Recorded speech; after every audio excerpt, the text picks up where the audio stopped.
Boom, people, welcome back to the show. Today we're gonna talk about the future of NFTs, my predictions for 2021, 2022, 2025, 2030, where we could be with NFTs. Personally, I wanna go through the good and the bad of NFTs, what I think they're used for sometimes, and how potentially it's money laundering, other things that are going on, but I see a huge potential for NFTs, and as a huge indicator that we are at some kind of tippy top point in markets. I think it's gonna be pretty interesting to talk about all in today's episode.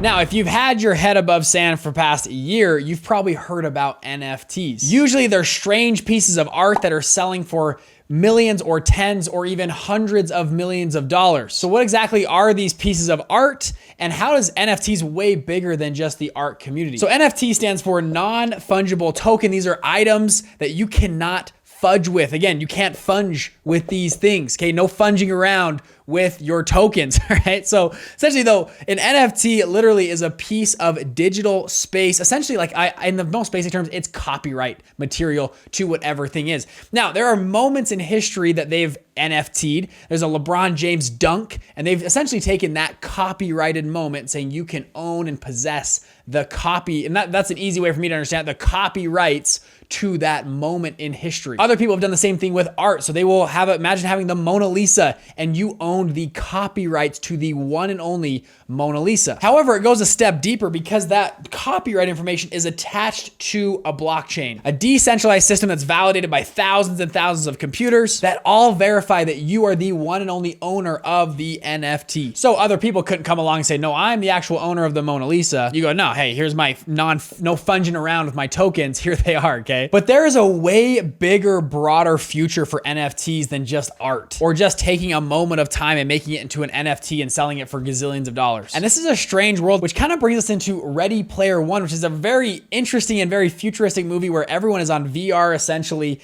They run around in a virtual world and have real consequences in that world depending on how they perform and how they play. NFTs have a huge space in buying things in the virtual world. So I just wrote down my top uses, what I think, and we're gonna step through each one of these one by one. We just talked about art. It's probably the most notable, what you see online. You see these big ticket items, artists that are validating or selling an NFT of a piece of art. But again, like I said before, I think there's a way bigger play for NFTs here. Let's step through each one of these one by one. We just talked about virtual reality. Again, Ready Player One. Imagine going in a virtual world and you own a virtual Lambo in that world, or a virtual Rolex, or some kind of gold chain, or a huge mansion on Park Ave, whatever it is. You can have that in a virtual world and you're paying real world dollars for that.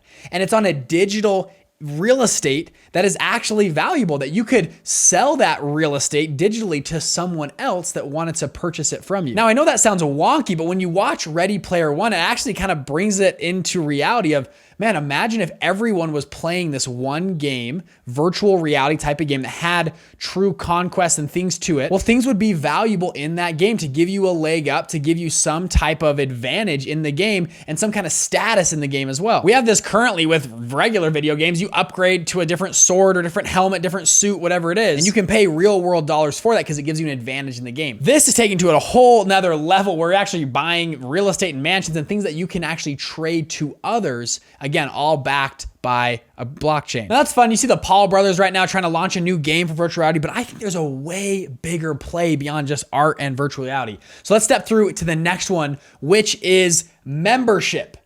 I think this is one of the strongest plays that NFTs have for the next 5 or 10 years. And it kind of coincides with this next one. Imagine having a wallet or a social media type of page that displayed all of your NFTs for a certain types of memberships. So if you were at Drake's Donda concert launch party, whatever that thing was, where he didn't actually release the album and just he's throwing another one, whatever, you would have an NFT showing that you physically attended that event. And that would go on some kind of brag board, a wallet, some social media where people could see.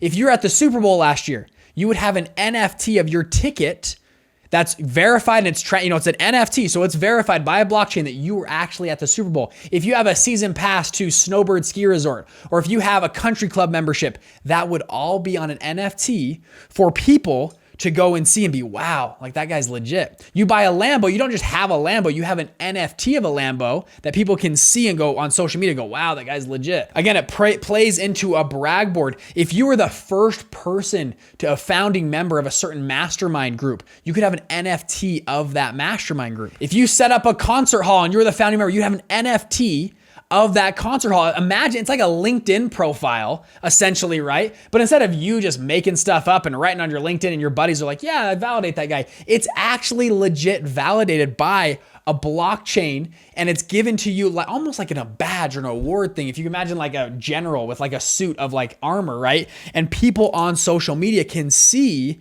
your brag board and your membership of certain classes. I mean, you could have it for universities. Hey, I have an NFT that I graduated from, Harvard or Princeton or some crazy dumb school that you spent $300,000 on for an education. Now, most of these you probably won't be able to trade. You're not going to trade those things. Maybe a country club membership though. You're right. You could sell that to somebody else, but hopefully you can't sell your Harvard degree. But pretty interesting space for this. Now, the next piece that I see a huge potential for is in gambling. We've actually already seen this with Zedrun. If you haven't seen Zedrun, this thing is amazing and actually really cool. And something, when I first saw it, I thought it was literally the dumbest thing I've ever seen on the planet.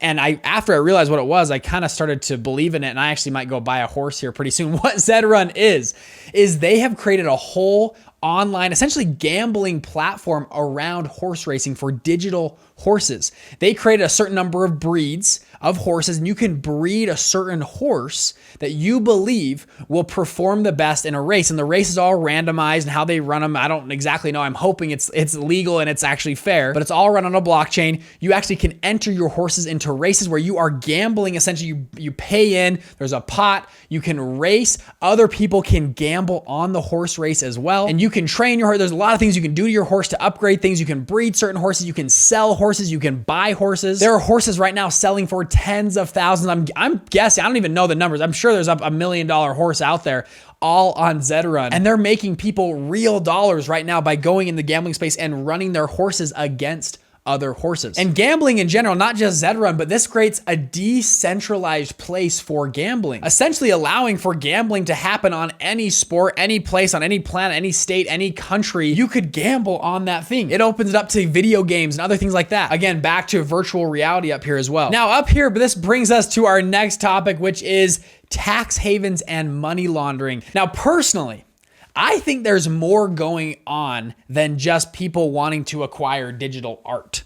I don't think people are buying 8 pixels of a rock for a couple $1 million just because it looks nice. I actually think there's something deeper happening going on. Now, number one, it could be taxes. People are trying to avoid taxes. There's certain taxes around art. You can get write-offs depending on what country you are, what you're doing. And if you classify what you're investing into as art, you get certain major tax benefits from doing so. Secondly, though, that I am totally a believer in is that it is money laundering.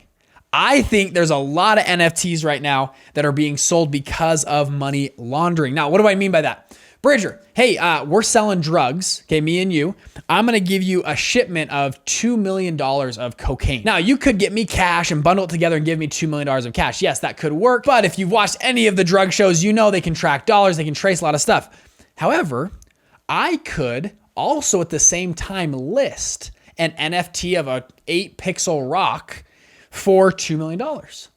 And you buy it from me for $2 million in a very legal transaction. And I have clean money now, and I can put that in bank accounts. I can use whatever I want with it. And I have now laundered money out from my secret, drug dealing business, whether it's trafficking, illegal services, whatever it is.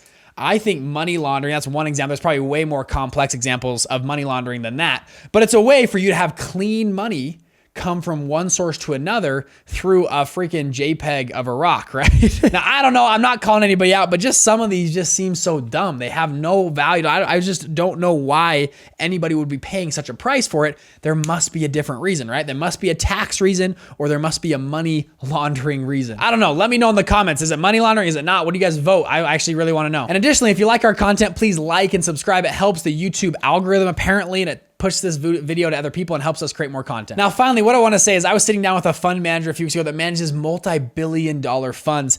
We were talking about NFTs, and his point was this. He said, Bridger, The fact that these NFTs are selling for so much money and people are throwing money on random horse races or on digital suits, tens of thousands of dollars, shows that we have hit a certain point of our market where everyone is rich.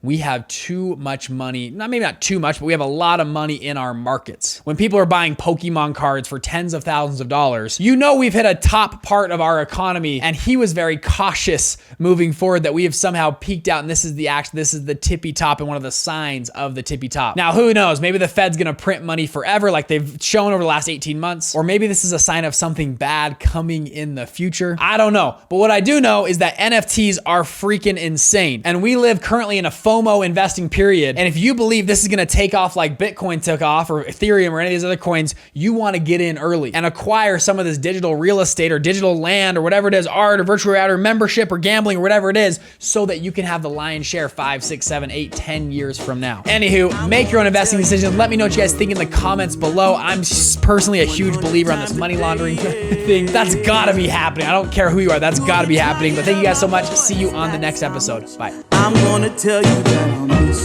you. I'll miss you if you go.